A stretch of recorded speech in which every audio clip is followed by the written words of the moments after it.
ngo haye ikaze. Uyu nguyu ni Mistman.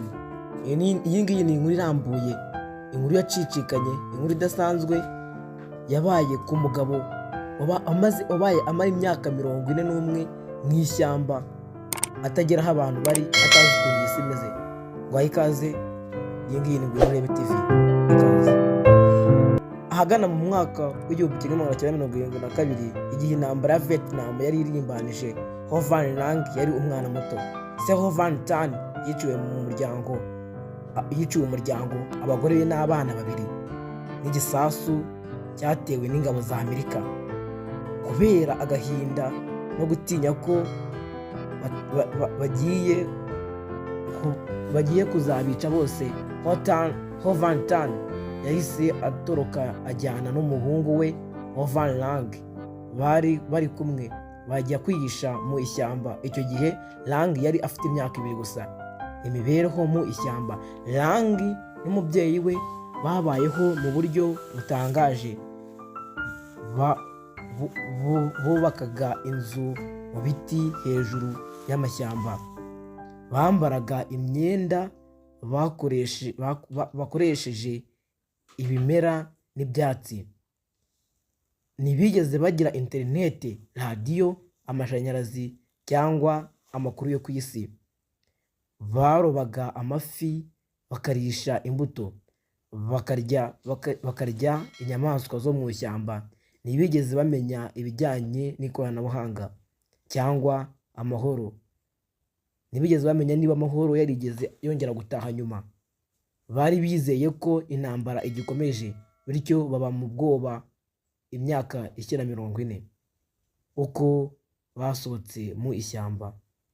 Ahagana mu mwaka w'2013 abashakashatsi bo mu ishyamba bababonye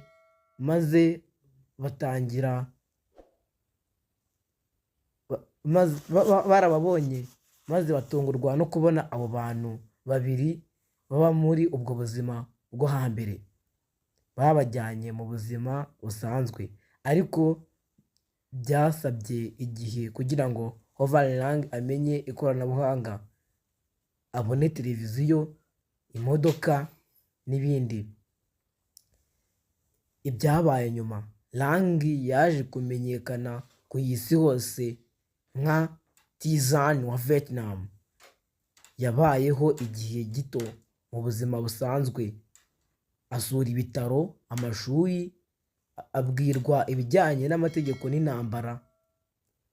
Yapfuye ahagana mu mwaka w'2021 afite imyaka 52 gusa y'amavuko.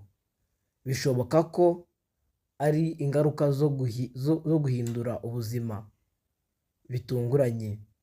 Yari yaramenyereye kubaho nta stress z'isi, maze ibya none bimugiraho ingaruka.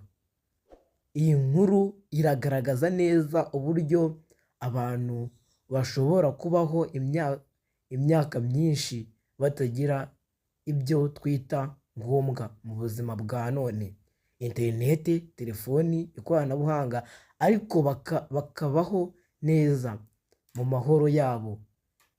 Ikerekana neza kandi ko uburyo intambara zangiza ubuzima, ariko kandi n'ukuntu umuntu ashobora kubaho mu bushobozi bwe, yihitiyemo uko abaho. Waba ushaka ko ukomeza kureba ibiganiro ndetse n'izindi nkuru zidasanzwe abantu bagiye babaho mu buryo butangaje hano kuri Ngwino TV, kora subscribe, share and comment kugira ngo bikomeze bikugireho ibiganiro byacu. Urakoze.